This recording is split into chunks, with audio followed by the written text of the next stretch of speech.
Bien, pues vamos a empezar.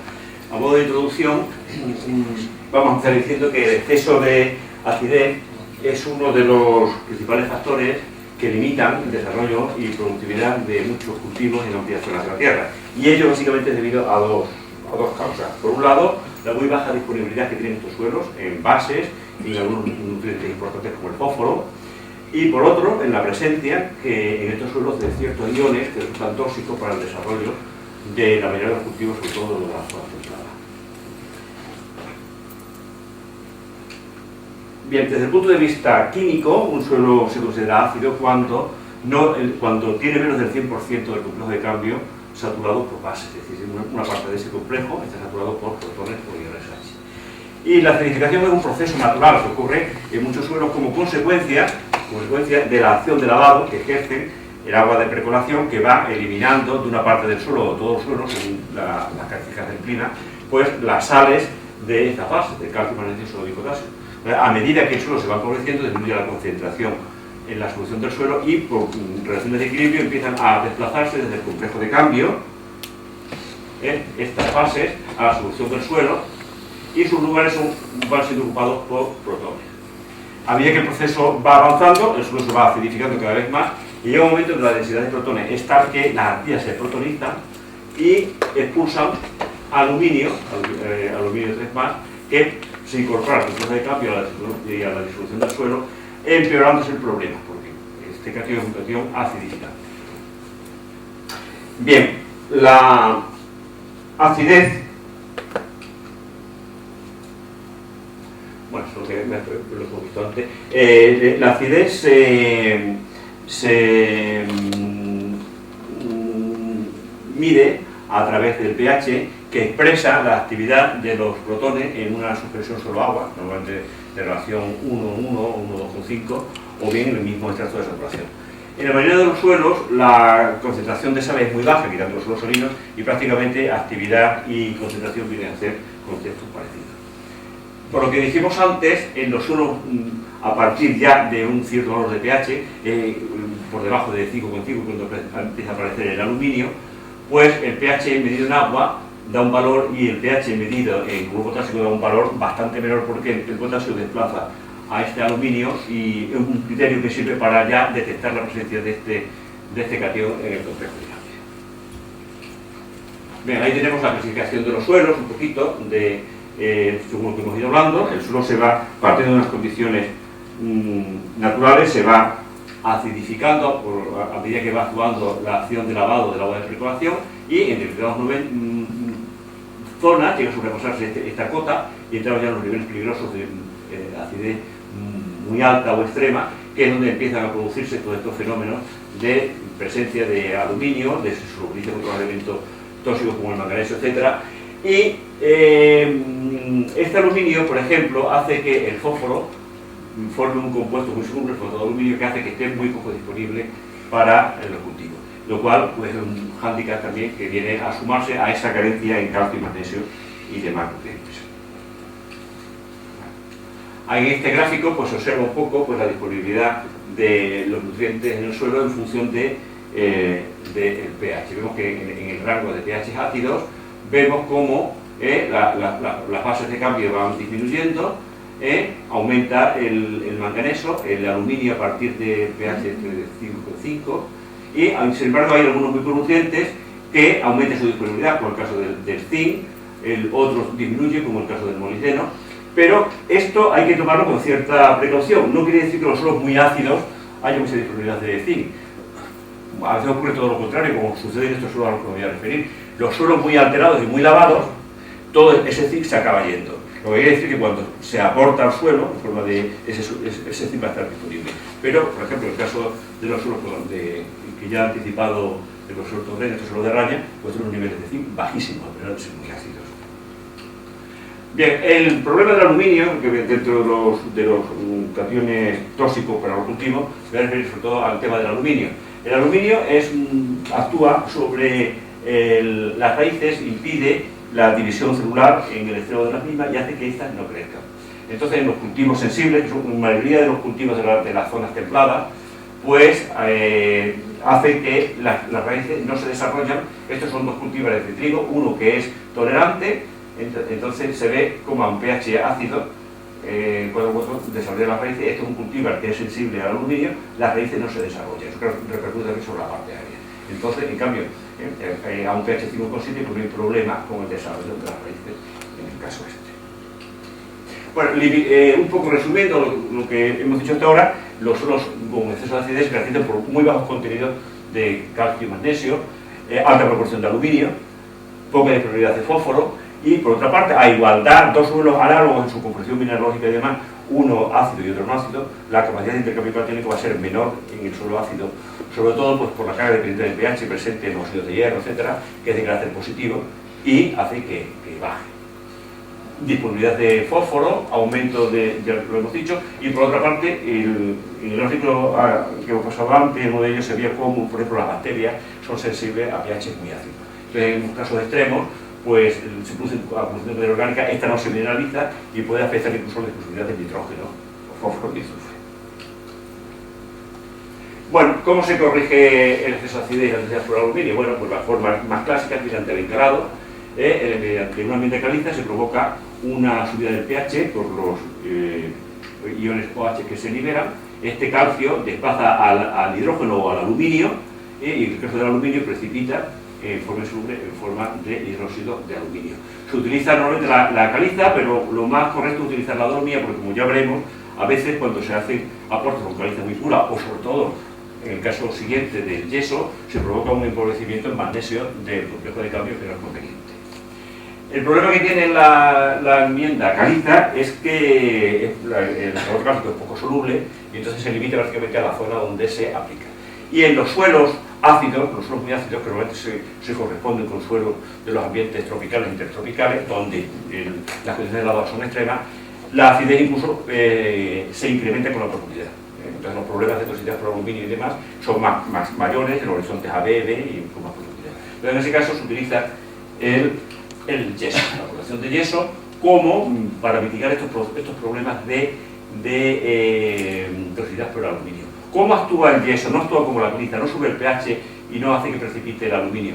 Básicamente hay una serie de efectos beneficiosos. Por ejemplo, se incrementa la relación calcio-aluminio. Es decir, en presencia de aluminio, si se aumenta la cantidad de calcio, disminuye la toxicidad del aluminio. El efecto Serlinin, el anhidro sulfato, al ser absorbido, o también conocido como toncalado, al ser absorbido por la matriz del suelo, libera iones OH. Bueno, no cabe duda que ese yeso va a aumentar el contenido de cambio de calcio de complejo de cambio y hacer descender el aluminio exterior con puro potasio. La formación de pares iónicos importantes, en presencia del anhidro sulfato, el aluminio forma en pares iónicos que no son tóxicos. También se puede precipitar la alunita, que son unos compuestos que quitan aluminio del medio y además, pues no olvidemos que ese yeso aumenta la fuerza iónica del suelo y disminuye la actividad del aluminio 3. Bueno, en un ensayo que hicimos de laboratorio en condiciones controladas sobre un suelo ácido, concretamente un multisol de estas rañas que voy a referir después, se hicieron ensayos de enmienda con distintos productos y subproductos. Este es el control, testigo. Se utilizó yeso normal, fosfoyeso, yeso rojo, caliza, espuma azucarería y luego combinadas ambos. Aquí hay datos, se hizo una simulación de 2 ciclos de lavado correspondiente a 2 años de precipitación en la zona, que era concretamente en la zona de Cañamero. Entonces se fueron extrayendo, periódicamente se extraían de la solución del suelo mediante un sistema de microRichthof y se analizaba. Por ejemplo, los datos del pH del horizonte de lo que se extrajo del horizonte AP, en la primera extracción, es decir, poco después de haber añadido la enmienda, pues se ve como las enmiendas con yeso, ya sean el yeso, el yeso rojo, bajan, provocan una bajada del pH. Está como el tiempo se va corrigiendo, pero no se produce el incremento de pH que dan las enmiendas calizas. Y esto posiblemente se debe a que el efecto Serlinin de esos OH que desplaza el yeso al ser absorbido, pues se ve contrarrestado por el aluminio, la acción significante del aluminio desplazado por el calcio. Aquí tenemos la especiación de los iones presentes en la solución del suelo las actividades, ya se ve, por ejemplo, en las que han recibido enmiendas con yeso, cómo aumenta la cantidad de pares iónicos de sulfato de aluminio, y curiosamente en el caso de los fosfoyesos, como presentan un cierto contenido de flúor, en el proceso flúor que va en el apatito, que el fosfoyeso tiene, pues hay gran cantidad de pares iónicos de flúor con aluminio. A medida que van avanzando las extracciones, por supuesto, el panorama cambia, y ya en la sexta extracción, pues ya se ve cómo prácticamente en todos los tratamientos ha disminuido la actividad del aluminio 3 con respecto al control.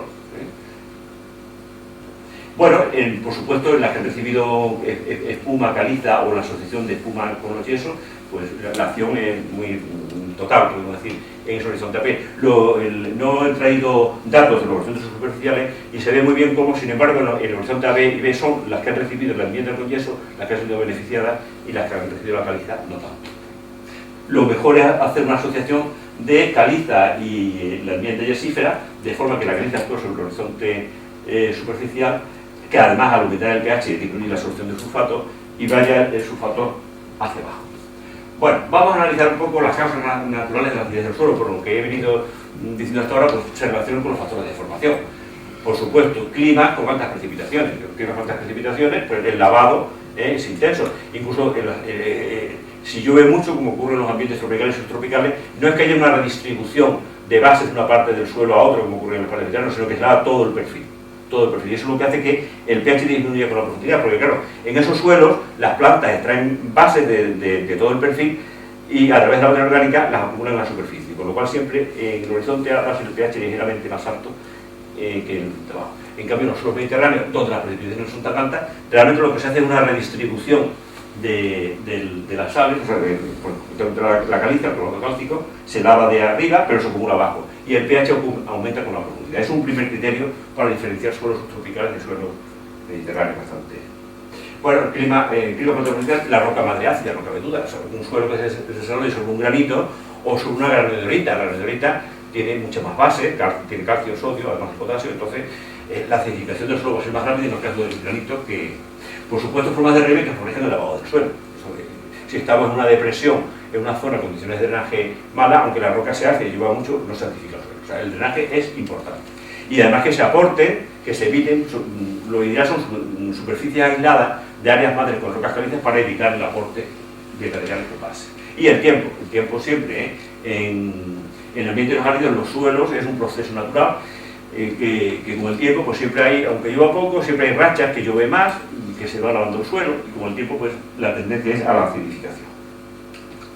Si analizamos el mapa global de la distribución de suelo ácido, pues vemos, según muy importante, que donde están los suelos más ácidos son en las zonas tropicales y en las zonas subtropicales, es decir, esta zona en el borde oriental de las masas continentales, tanto al norte como al sur del Ecuador. Esas son las condiciones de acidez extremas. Por supuesto que también se dan problemas de exceso de acidez fuera de esta zona, y existen en latitudes medias y altas. Pero existe un gran vacío que coincide con las zonas áridas y con las zonas de clima continental, el dominio de las estepas y de las praderas, que no se dan condiciones de lavado. Ahí vemos que son esas zonas son las zonas de máxima precipitación, la zona tropical y las zonas subtropicales. Y es donde se dan los suelos pues, con mayor acidez, o sea, por ejemplo, los osisoles en las zonas tropicales, osisoles y untisoles, y en la zona de clima subtropical, estas zonas del borde oriental de las masas continentales, son los untisoles.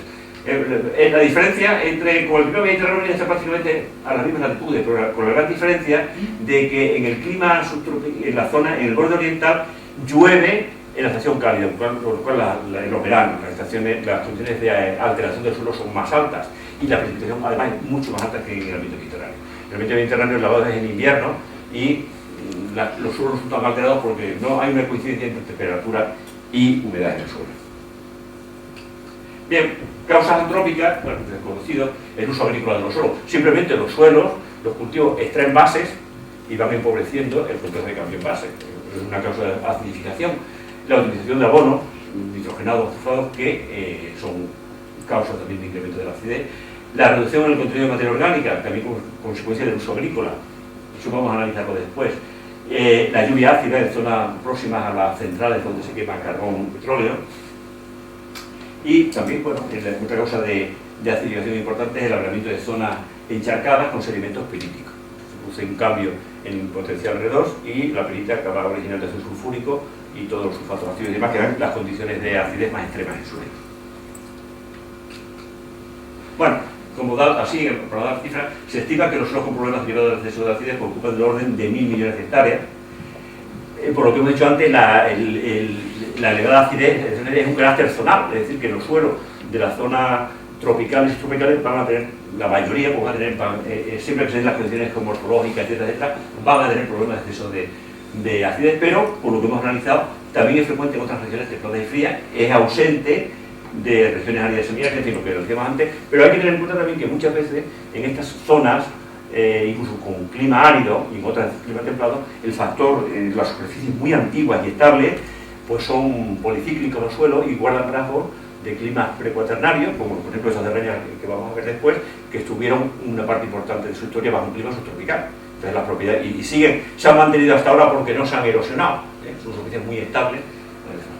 Pues una cosa que claro, hasta ahora estamos hablando de problemas de acidez pero estoy haciendo hincapié básicamente que los problemas se dan con los cultivos, porque lógicamente con la vegetación natural no hay ningún problema. De una forma muy resumida, los suelos consideramos que son el resultado de la adaptación de las rocas al ambiente geoquímico de los fines de la Tierra, que es muy distinto del que generó su génesis, ¿no? Las rocas se forman en un ambiente muy distinto. Y ese ambiente geoquímico está condicionado por el clima, que a su vez es el que condiciona las distintas formaciones vegetales de la Tierra. Por lo tanto, tiene que haber una correspondencia entre suelo y vegetación. Y no pues porque haya suelos muy ácidos va a estar en precipitación, ni mucho menos. El problema viene cuando en la medida que se deriva del uso agrícola de estos suelos. Esto, por ejemplo, en un suelo ácido no extremo, esto en la Taiga Negra al sur de Siberia, un viaje que hice en el año 2007, pues uno se queda pasmado de la exuberancia de la vegetación. Son suelos, por lo menos los 2 metros que tiene este perfil, esto es un albiluvisol, pues tiene un pH entre 5 y 6, son condiciones de acidez. Bueno, es una característica, es donde yo he visto, eso es natural, sin lupa, la evolución de la arcilla más espectacular en este suelo. Y ahí se ve el dato del pH, que es pH en agua, por debajo de 6 en la parte del perfil, abajo a 2 metros y pico, la vía es una roca caliza y hay un horizonte y el pH en flujo potásico. Bien, esto, cuando uno ve eso, pues eso es una foto que corresponde al este de Madagascar. Ese panorama de vegetación exuberante estaba antes en el este y en las plataformas del centro de Madagascar. Ese panorama hoy día en las plataformas no se ve y únicamente lo vemos en las zonas de ladera, que es donde el hombre, que llegó hace 11 siglos, Madagascar estuvo despoblado prácticamente hasta el siglo X, en sus viajes de Marco Polo que pasó por ahí, él hablaba de los aeroportos, de estos aves gigantes que todavía vivían. Incluso yo cuando estuve trabajando ahí, en algunos pueblos me enseñaban huevos que encontraba la gente de este ave. Bueno, pues llegó un pueblo con una cultura basada en el grano, en el cebus, y arrasó con la vegetación, la taló y quemó para, bueno, los suelos que hay en esa zona pues son multisoles, u oxisoles, como en este caso, son suelos pobrísimos. Ya uno ve la idea, esta es la zona centro de las mesetas, el aspecto desolador que tiene esa superficie. Se eliminó la vegetación para favorecer el crecimiento de pastos muy malos, que el ganado enseguida lo agotaba. Conforme el suelo perdía en pocos años, la reserva de materia orgánica que había dejado la vegetación previa, pues sirvió de base para la nutrición de los pastos. Pero una vez que eso se lavó y con la lluvia tan alta que hay ahí, el efecto fue efímero y el ganado ya no se comía lo que había allí, se abandonó todo y hoy día, pues claro, Madagascar pasa por ser el país con la mayor tasa de erosión del mundo. Es espectacular lo que... Pues yo estuve allí en el año 78 y todavía seguían quemando para que el ganado fuera tremendo. Bueno, ahí se ve el paisaje totalmente desolado y las carreteras y lo que tenías que pararte a que pasaran las manadas de cebús, que eran los grandes... El aspecto, estos grandes barrancos de erosión, localmente llamados lavacas, están cargándose las plataformas que en su día habían mantenido una vegetación exuberante. Pero esto es un reflejo de ese suelo ácido, tiene una capacidad de potencial de mantenimiento para cosas que no son la vegetación natural, que lleva ya millones de años ahí establecidas, pues muy mala. Lo mismo podemos decir, bueno, el aspecto que tiene desde un avión, la isla roja sangrante le llaman, los ríos tan rojos por la erosión tan tremenda que hay. Pues luego podemos decir de la Amazonía, esa exuberancia pues está sustentada por unos suelos osisores, pobrísimos. Esos suelos tienen un alto contenido en óxidos de hierro y de aluminio, con una carga de pH altísima, la gravedad céntrica de base bajísima, el fósforo. Pero entonces, claro, ahí la fertilidad de estos suelos y esa capacidad de sostenibilidad de esa biomasa tan enorme se basa en la dinámica de la materia orgánica. Esto pudiera reflejar un poco el manejo que hace la gente que vive en esa zona y en África, que es la agricultura itinerante. Esta gente tala una zona de la selva, quema todos los restos, por lo cual está provocando un poco la migración de la materia orgánica con el tiempo y lo acelera. Todos los nutrientes que están mantenidos en la biomasa se ponen a disposición de los cultivos que ponen en estas pequeñas zonas. Y esto está hasta que, en poco tiempo, en 10 o 12 años, con lo que llueve, se lava todo y este suelo se hace improductivo. Pero está desde la periferia, el suelo se recupera hacia el interior. Y cuando esto se empobrece, se van a otra zona, y ya tienen un circuito de tal forma que cuando llegan al penúltimo, ya está la vegetación recuperada y vuelven a hacer. El problema es cuando se degrada en grandes superficies y ya estos árboles grandes, que son los que extraen las bases de la zona de alteración que está a mucha profundidad, la incorporan a su biomasa, de la biomasa vuelve al suelo. Ahí se mineraliza y las plantas jóvenes las captan, porque lo que es el espesor del suelo, base de cambio no hay nada. Si eso se rompe, ese equilibrio tan sutil basado en la dinámica de la materia orgánica, nos hemos cargado el sistema. Pero, como vemos, esos suelos herbáceos mantienen una vegetación natural muy importante. Ni que decir tiene que, antes me referí que estos problemas de acidez y de toxicidad por aluminio pues son letales para la mayoría de los cultivos templados, pero por ejemplo un cultivo tropical, como es el cultivo del té, una plantación de té en el noreste de Mozambique, el té es que necesita que haya aluminio en el suelo, pues claro, a cada uno lo suyo. Ahora, si yo quiero producir un trigo, quiero producir pues la aluminio total. Bueno, como principio, la puesta en cultivo de suelos ácidos provoca a corto plazo una degradación, un poquito lo que hemos visto, agravándose los problemas derivados del exceso de acidez.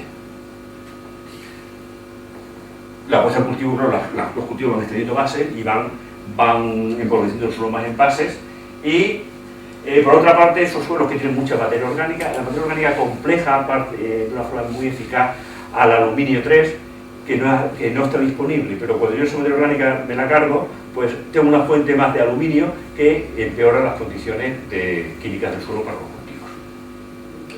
Me voy a referir a lo que hemos un poquito ya adelantando desde el principio, estas formaciones de araña que son tan comunes en el macizo espérico. El macizo espérico es el núcleo, es el cratón de la península ibérica, la parte más vieja.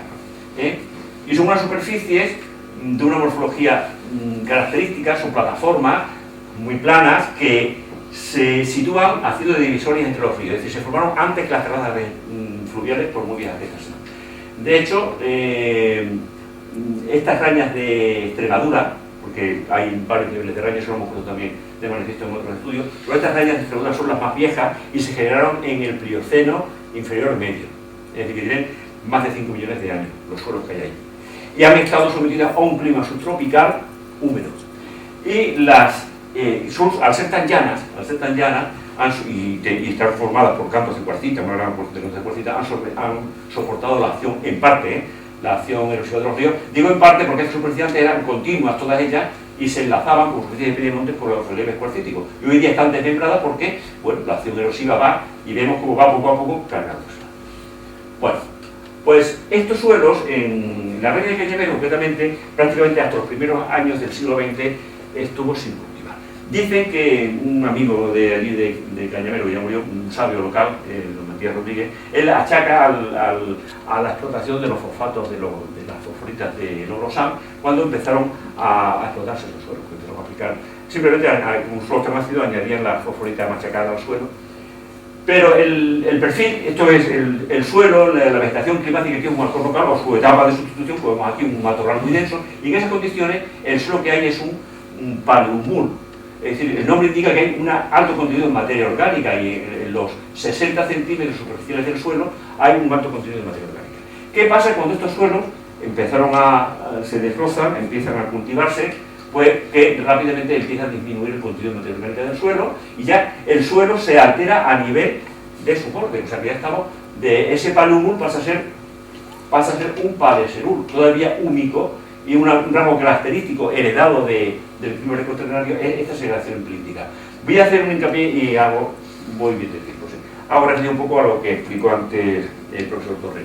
Estas cañas, efectivamente, los conocimientos que tenían los geólogos eran a través de las puntas de las carreteras y se veía una gran cantidad de cantos cuarcíticos. Pero cuando uno estudia la superficie plana, llama la atención que en el primer metro no hay nada de cuarcitas. Lo único que hay son un alto contenido en gravitas con una película de maguevita, que es otra característica que diferencia estos suelos de los de otras formaciones de terrazas, por vías que sean. Y las cuarcitas incluso están totalmente arenizadas y hay unas segregaciones de tipo plíntico que atraviesan a las cuarcitas. Es decir, que estas cuarcitas con la mano se rompen. Es lo primero que llama la atención.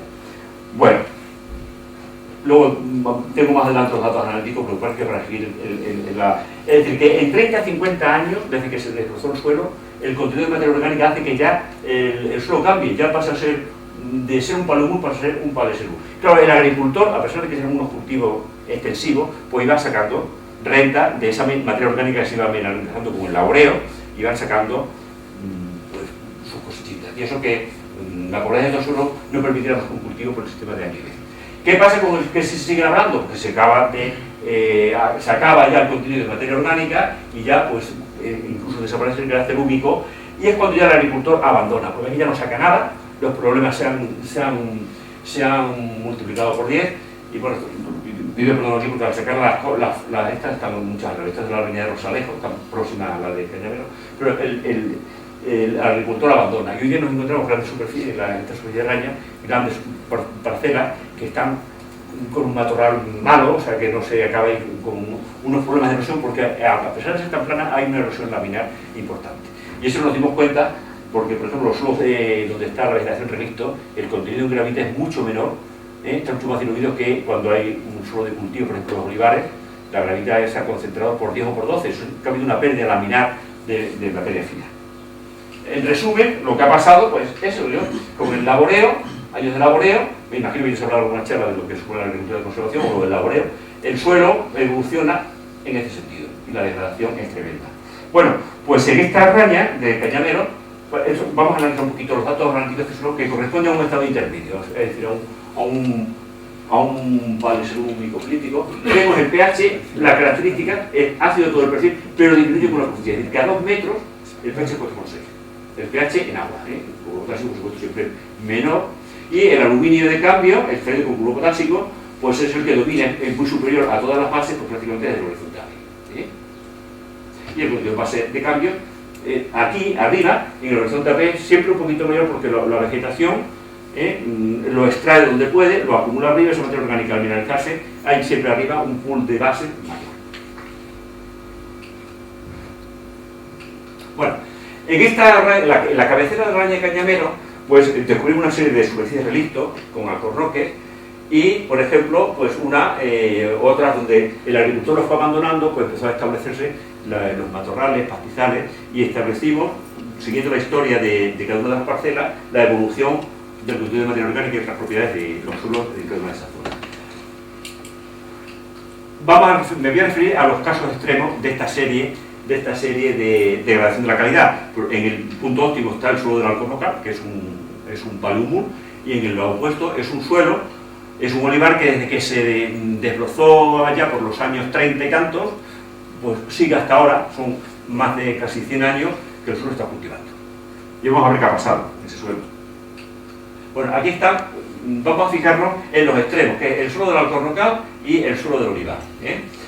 Pues aquí calculamos la cantidad de materia orgánica en kilos por metro cuadrado de hasta los 50 centímetros de profundidad. Esta es la materia orgánica total, que en el Alcornocal, pues bueno, es casi 2 veces y media superior a lo que ocurre en el olivar. Pero la materia orgánica en sí no nos dice nada. Lo que importa dentro de la materia orgánica son las fracciones lábiles, que son las que mantienen la sostenibilidad de esos selvas amazónicas y todo eso, la materia que se mineraliza rápidamente, porque la no lábil, esa es prácticamente ahí están los nutrientes que están presos, por así decirlo.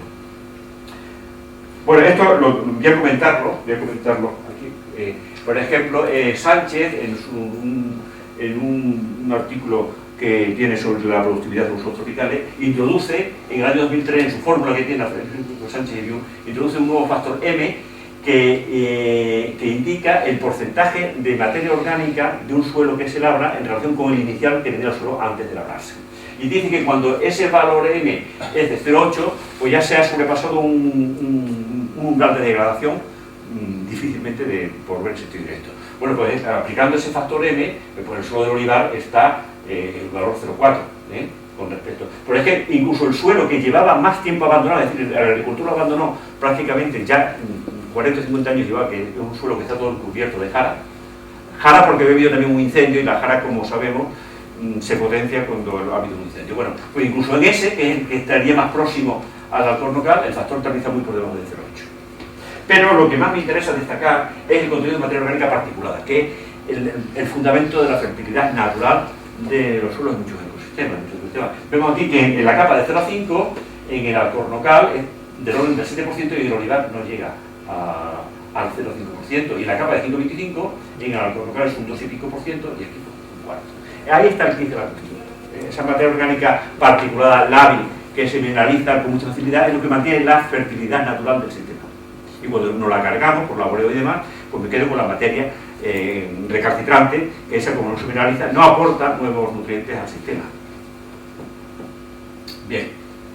En cuanto a las fases de cambio, pues ni que decir tiene, está los datos del calcio aquí, el calcio de cambio contenido en ese medio metro de suelo, pues en el suelo del alcornocal es pues del orden de 3,5 veces superior al suelo del olivar. El magnesio y del lienzo, y el potasio, claro, estos suelos, como los han estado abonando, pues el tema no es tan espectacular. Y la relación calcio-aluminio, pues en el caso del suelo del alcornocal, de capa 0,5, es un valor entre próximo a 4, entre 3,5 y 4, en el suelo del alcornocal es, en el del olivar es no llega a 1, pero en la capa 25-50, que aquí en el alcornocal es de próximo a 0,5, es mucho más bajo. Vimos que la relación calcio-aluminio, a medida que aumenta, disminuye el efecto tóxico del aluminio. Entonces aquí esas son relaciones en el complejo de cambio, pero que se reflejan por los condiciones de equilibrio también en la solución del suelo. Bueno, con idea de ver un poco la recuperación de las superficies abandonadas, pues ya llevamos estudiando con ayuda de Pedro González y Rafael Ordóñez y demás, llevamos años estudiando el efecto, la forma de recuperar esas superficies degradadas que están bien abandonadas y dejadas. Un campo que se estableció en el año 2005 para ver el efecto de la enmienda, porque claro, la forma de que nosotros empiecen a producir algo es el aportar bases y quitar las toxinas por aluminio, porque si no es muy difícil que arranque de nuevo la evolución a la inversa de estos suelos degradados. Entonces utilizamos una asociación, el tratamiento de las parcelas que no han recibido ninguna enmienda, y espuma de azucarería. Aquí he puesto para subir el pH del horizonte A hasta 6,2. En la gráfica que vimos al principio de la disponibilidad de nutrientes, veíamos cómo en los suelos muy ácidos no había fósforo porque el fosfato de aluminio es muy insoluble. Pero claro, si yo el pH a valores altos, me ocurre lo contrario, que el fósforo me precipita como apatito, como fosfato tricálcico, también es muy insoluble. Entonces el pH óptimo para la disponibilidad del fósforo, bueno, nos quedamos en un valor de 6,2, pero unido a yeso rojo, que es un subproducto de la industria de obtención del óxido de titanio a partir de la ilmenita.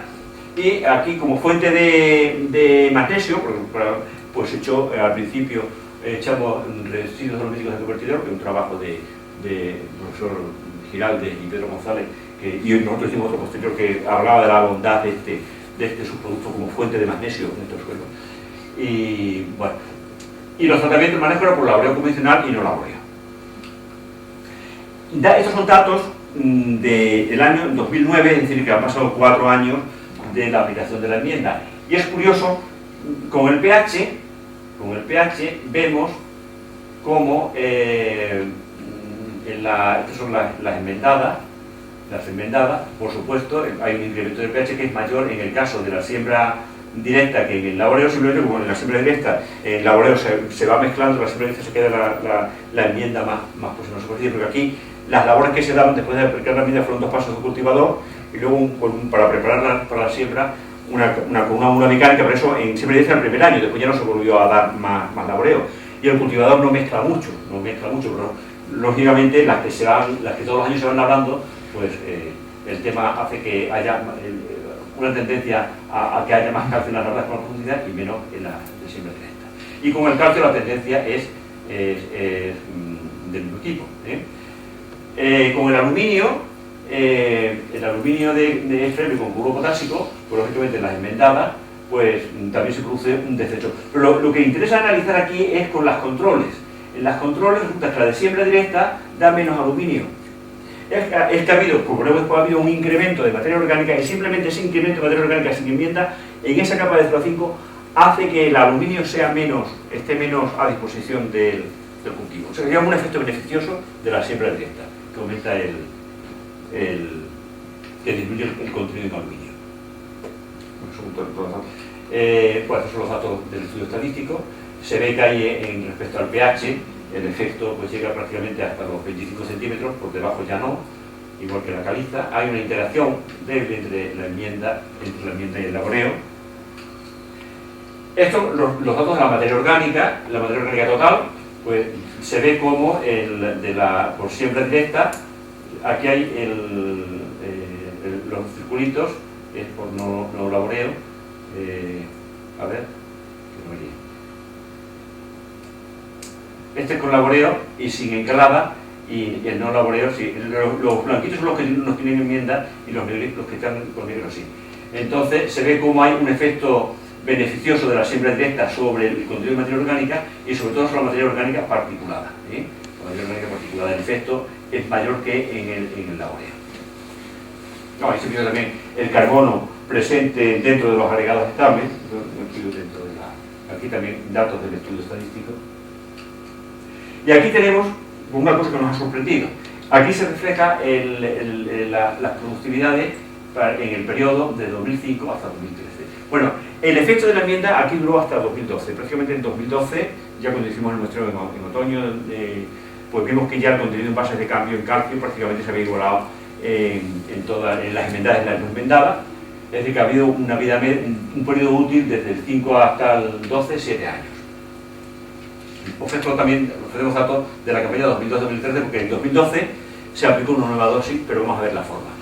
Lo curioso, aquí debajo aparece por un lado la diferencia de las precipitaciones respecto a la media histórica de 63 a 2013.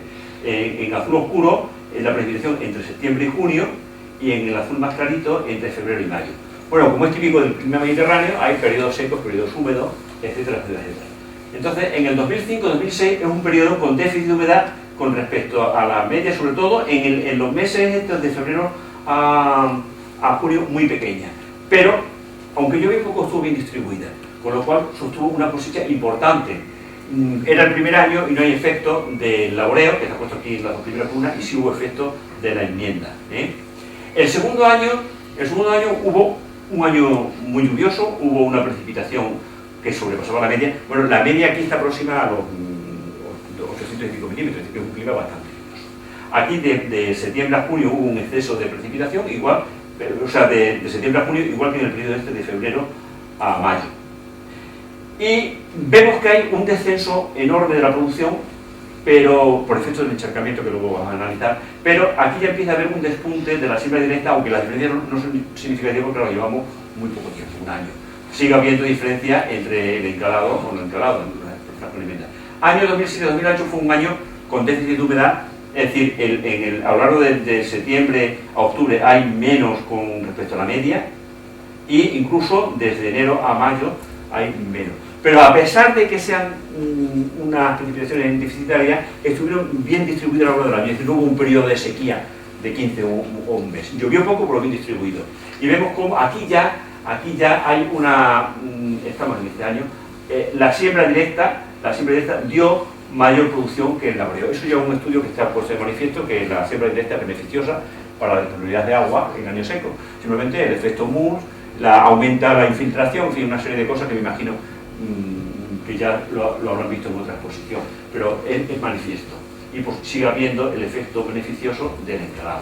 Año 2008-2009, con unas características parecidas, nos tocó la atención de que aquí no había diferencia. Es más, incluso había más producción en el laboreo convencional, que rápidamente llamé a Pedro, que le guiaba todos los cultivos, que estuvimos analizando, y como Pedro lo anota todo, pues ya ese año anotó que en el mes de diciembre se había roto la verja, pero por supuesto lo teníamos todo como una cerca, hay cantidad de caza y demás, habían entrado unos ciervos, y claro, ahí cuando ese suelo tiene mucha humedad, te hundes. Y precisamente en las zonas con siembra directa, las condiciones de traficabilidad, entre comillas, eran más favorables, y los ciervos se habían ido a comer las parcelas con siembra directa, con lo cual acceso negativamente, o sea, una cosa curiosa. Llega la campaña 9-10, ahí introdujimos, fue en ese proyecto habíamos visto, queríamos ver la actitud de estas tierras marginales, porque van a ser suelos marginales, para la producción de cultivos energéticos, había interés, pues es un cultivo de colza, con la fatalidad de que fue un año con exceso de precipitaciones tremenda, se encharcó la superficie de noviembre a... nada, no ofrecemos datos de la cosecha. 2010-2011, este es un año que, a pesar de que las precipitaciones son por debajo de la media, tanto de septiembre a junio como de febrero a mayo, sin embargo estuvieron acumuladas en el otoño, hubo desde mediados de octubre hasta mediados de noviembre una racha de lluvias continuas que provocó un encharcamiento del suelo. Y aquí, sorprendentemente, pues vimos que las parcelas manejadas por siembra directa daban una cosecha muy superior a por la convencional. Es decir, que en estas formaciones y con este tipo de suelo, no solamente era ventajoso la siembra directa cuando hay déficit de humedad, sino también cuando hay exceso. La campaña 2011-2012, una campaña muy seca, hubo un déficit de humedad tremendo con respecto al año normal, incluso de febrero, prácticamente se perdió la cosecha, pero lo poco que sacamos, pues una diferencia significativa a favor de la siembra directa. Vamos a la campaña 2012-2013, que también fue un año con exceso de lluvia, y vuelve a repetirse que la producción en siembra directa es muy superior a la de la convencional. Incluso este año no hay efecto de la enmienda que habíamos aplicado justamente al principio. Vamos a ver qué pasa aquí.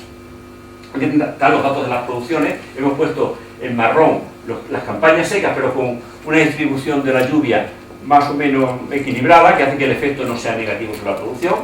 En rojo es cuando tenemos esa sequía extrema, y en azul los años en que hay exceso de humedad. Este es el primer año que, como estaba tan próximo, vemos que a pesar de que el no laboreo de una producción mayor, pues las diferencias no fueron significativas. En cambio, ya el año de la colza no tenemos datos, pero en la campaña 2010-2011 pues la producción casi se triplica, y en la campaña 2012-2013 pues la diferencia es mucho mayor. Analizamos esto y ¿qué ocurre? Pues estos suelos, ya hemos visto hablando de la morfología, son plataformas enormes. Concretamente esta caña de Cañamero tiene un orden de 400 kilómetros cuadrados, pendiente longitudinal menos del 1%. Hay un horizonte argílico que frena el movimiento descendente del agua, pero es que además estos suelos se apoyan sobre estos materiales pliocénicos, sobre una superficie miocénica arcillosas muy impermeables, con lo cual se crean capas. Cuando hay una lluvia continuada, se crean capas colgadas de agua que hacen que prácticamente llegue a la superficie, y las condiciones, la relación suelo-agua en esa capa de 0,5 centímetros, 5-10 centímetros, es vital para el desarrollo de los cultivos, y es ahí donde la siembra directa ejerce el efecto beneficioso. Son datos, esto es la campaña esa del 10-11, esto es una parcela de siembra directa con enmiendas ya en marzo, ya ha pasado la época del otoño. El aspecto, cuando lo comparamos, siendo las dos enmendadas, la siembra directa con el laboreo convencional. Esto, por el efecto que volvemos después, sobre todo de esas condiciones hídricas tan desfavorables que genera el laboreo convencional. Siempre pusimos una asociación normalmente de beta-avena, excepto el año de la colza y en la campaña del 12-13, que pusimos un centeno híbrido. Pero en las enmendadas, pues bueno, la beta pues, se desarrolló perfectamente. Y en la de la laboreo convencional, la beta, que es más sensible a la hidromorfía, salía la avena, pero la beta muy poquita. Y esta es la campaña otra, del 12-13, esta es la parcela 1-2, que es la laboreo convencional control, ya se ve el cereal, lo pobre que está, nada, mientras que en la que estaba al lado, siembra directa, control, las dos son controles, el centeno pues se desarrolló de una forma bastante adaptable.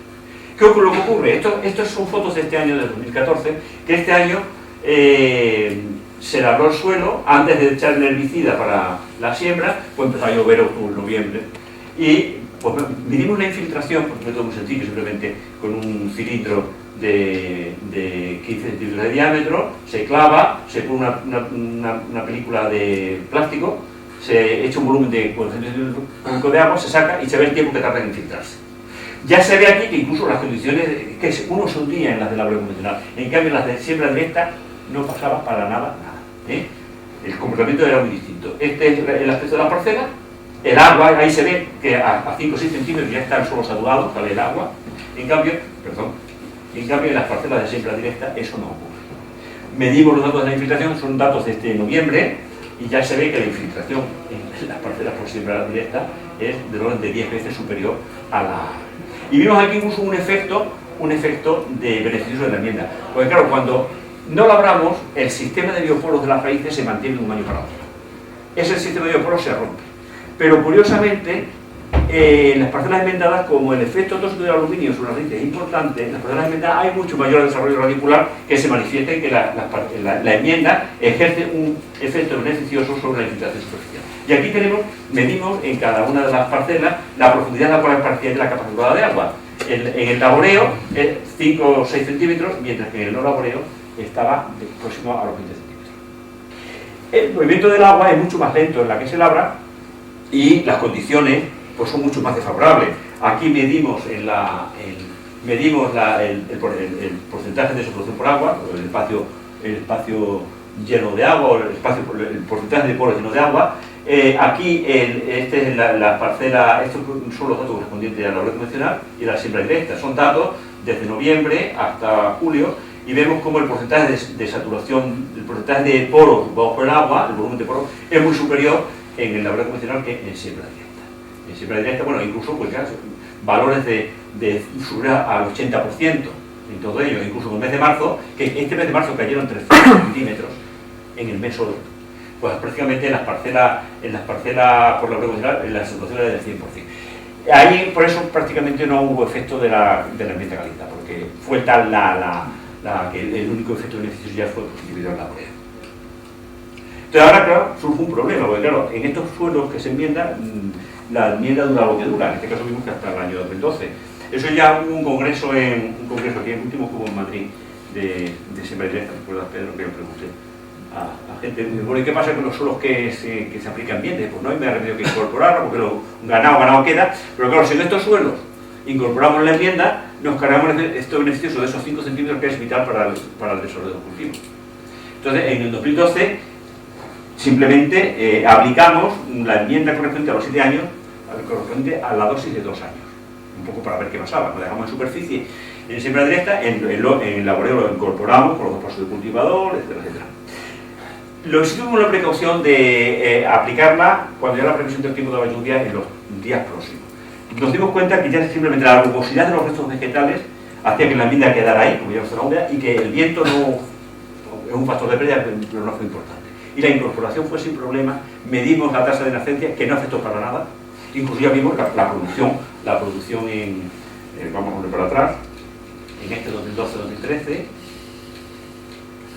en este caso 2012-2013, tenemos los datos de la siembra directa. La enmienda es cuando llovió tanto en el mes de marzo, pero tenemos datos de las campañas posteriores que no ha habido ningún efecto.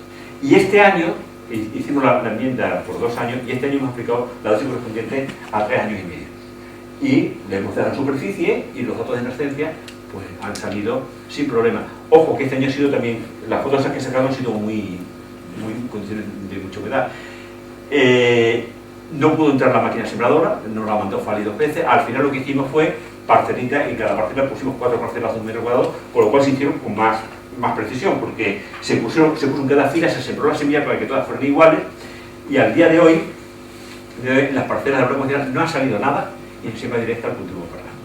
Y se había hecho en la enmienda en el mes de septiembre la dosis de superficie equivalente a... O sea, es un tema de debate que surge y que es importante, porque claro, normalmente en la enmienda se incorpora, pero estos suelos tienen una importancia, porque la avenida que hay menos son 400 kilómetros cuadrados, pero en todo lo que es el macizo esférico, pues calculamos que puede haber entre medio millón o 1 millón de hectáreas de superficie.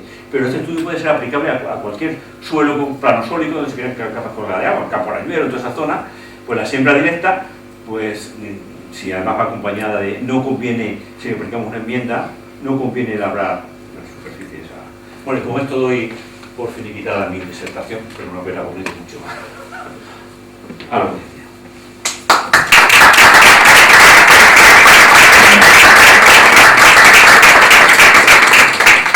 El tiempo de las preguntas.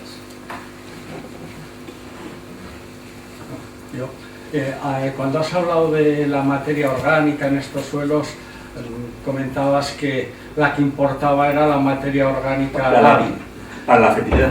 Para la fertilidad, pero hoy en día, desde un punto de vista más ecológico, lo que importa es esa materia orgánica recalcitrante. Pero eso para la fijación del carbono. Pero para la fertilidad del suelo, es decir, que en los ecosistemas naturales, lo que mantiene la fertilidad es esa materia orgánica, lo que hablamos de la selva tropical. ¿Dónde están las bases? ¿Dónde está el frente de alteración? Que los está de 11 metros. Y son los árboles grandes los que los traen, los que compran la materia orgánica y para el suelo, y de eso se benefician las plantillas. Bueno, la planta, una vez que ha agotado lo de la semilla, necesita seguir extrayendo, pero hasta 5 o 6 metros no hay una base que llevarse a la boca. Y únicamente la de la materia orgánica y sobre todo la lábil, la que libera los nutrientes contenidos. Es más, en este ensayo nuestro, ya en el año 2012 prácticamente no había diferencia en base entre las parcelas minerales aumentadas, ya se habían agotado. Y sin embargo, dio mayor producción la siembra directa, que lo achacamos, estamos viendo si es el efecto también de esa materia orgánica particular, que se mineraliza fácilmente y pone a disposición del cultivo ese calcio y magnesio, que no están en las labradas, que ha desaparecido la...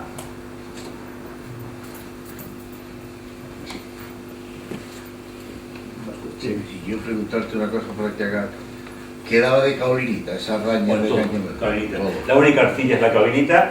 Hay óxidos de hierro. He encontrado en algún sitio gisita, en algunos claves, pero básicamente caolinita, óxidos de hierro muchísimos. La particularidad importante que tiene es que en superficie hay una capa de magnetita que envuelve a toda esa granita, que es un carácter diferenciador, que además nos habla un poco de la antigua historia, un tema que yo quiero estudiar, ¿verdad? A lo mejor me veis dentro de poco. Bueno, pues claro, simula un poco el ambiente al de las sabanas africanas. ¿Dónde se da hoy día la maguemita? La maguemita requiere que haya materia orgánica y temperatura a 400 grados así. Entonces la hematite pasa, o se genera, no me quiero meter en ese terreno, a la maguemita.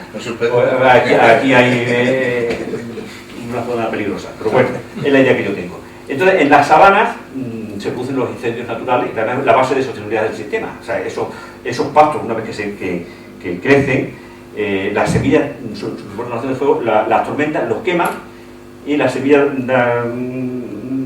rebrota el nuevo pasto, y entonces los cebús, la cebra y todo eso van detrás de donde ya el pasto ha ardido y empieza a salir el nuevo pasto. Pero lo que voy, esas condiciones generan que haya magnificación de variedad. Entonces yo me imagino estos suelos pues hace 4 millones de años, con una cosa parecida, esos incendios naturales que crearon esa maguemita. Como eso se ha mantenido, no ha habido... se ha mantenido formando ahí. coraza, formando coraza... No, suelta, las gravitas están sueltas. No es un coraza continua. Esas gravitas, analizándolo son los restos, antes me referí que las cuarcitas han sufrido, o sea, el suelo en profundidad presenta una segregación plística, y zonas sin óxidos de hierro, zonas con óxidos de hierro. Y esas han afectado hasta las cuarcitas por dentro, porque en su día la cuarcita perdió sílice, se hizo porosa, y están ahí. Entonces el núcleo de las cuarcitas, que es roja o mucha hematite, ese núcleo en superficie, en el primer metro, ha desaparecido, simplemente se ha desintegrado.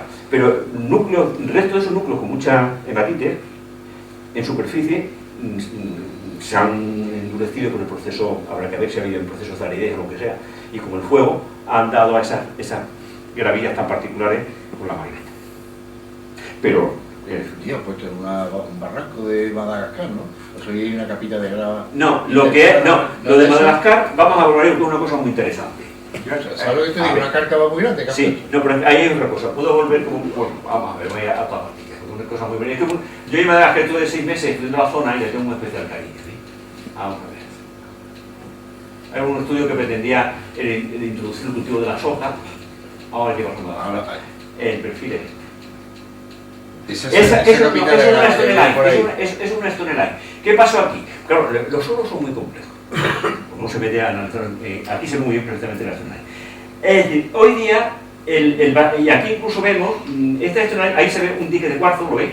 Que hay varios diques de cuarzo que acaban siempre en la Stonelline. ¿Qué pasó aquí? Bueno, Pues esto los franceses lo tienen bastante bien estudiado. Hace unos 800.000 años hubo un proceso de el nivel del suelo estaba por aquí, había un oxisol, es decir, aquí había unos relitos pigmatíticos que estaban muy alterados, pero vino un proceso árido y vino un proceso de erosión. Entonces, ¿qué pasó? Que afloraron estos diques de cuarcita que habían estudiado la alteración en el clima, en la fase húmeda anterior, y estos diques de cuarzo sembraron la superficie de estos toneladas.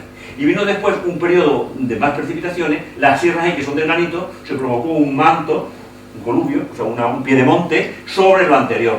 Vino el desarrollo de un oxisol sobre ello, y lo que más diferencia los dos procesos es la presencia de esta línea de piedra. Eso no tiene nada que ver con las gravitas esas de Extremadura. Lo que nos habla de la complejidad, o sea, estamos en un ambiente hoy día con unas condiciones de dar horizontes ósicos, pero que tuvo un periodo árido. Por eso es lo que yo digo, que muchas veces los periodos, el aspecto paleoclimático de los suelos. Uno puede estar en una zona más o menos clima semiárido y encontrarse un suelo ácido. ¿Y esto qué hace aquí? Igual que estas de Extremadura o de todas las playas del macizo férico. ¿Qué hacen estos suelos? Que yo cuando los vi me metí en ellos, me recordaban pues mucho estos suelos de Madagascar, de Mozambique que había estado antes. ¿Qué hacen aquí? Pues además para nosotros su suelo ya solo la laurisilva y la vegetación premediterránea, sí. Claro. Pero ¿qué pasa cuando nos cargamos la vegetación natural y no lo tratamos adecuadamente? Pues el desastre. Y eso tiene una significación para nosotros ecológica brutal. Sí. Brutal. Ahí concretamente hay bosques en la Mallorca quedan todavía, del suelo ese del clima subtropical hay bosques del Brus Luscanica, del Loro. Ahí en la Mallorca se conservan todavía, que son relictos de esa vegetación. Sí, para nosotros el brezo, el madoño, la rica, todo eso es plioceno. Alteración plioceno. Sí. Desde el punto de vista de la producción de plantas, estos suelos presentan muchos problemas. Uno puede pensar si con unas técnicas de aporte de fertilizantes adecuadas, que incluso pueden eliminar problemas de toxicidad de aluminio y estamos aportando las bases, se podría tener un manejo, pero debe de haber otros problemas añadidos, ¿no? Bueno, el problema es la censura de agua, que es importantísimo, es que esos suelos se abandonan porque claro, cuando se labran, si se genera esa volcada es que se arruina la cosecha. Entonces ahí la agricultura autosustentable no saca nada, entonces por eso lo abandonan. Por eso el manejo es muy importante, es decir, que si se van a manejar, la siembra directa es muy importante. No tiene sentido tampoco, es decir, que la cantidad de dinero que se gasta uno en enmiendas y tal, esto tiene una vocación muy buena, que sería mejorar un pasto, que también tenemos un estudio sobre mejora de pastos y demás, mejorar el pasto, y la caza da mucho dinero, incluso dejar cerdos ahí que se alimentan de otra forma alternativa. No tiene sentido estos suelos dedicados a cultivos. Pero bueno, mejorarlo y por supuesto por su recuperación, porque si los dejamos así, esa superficie abandonada, van cada vez peor.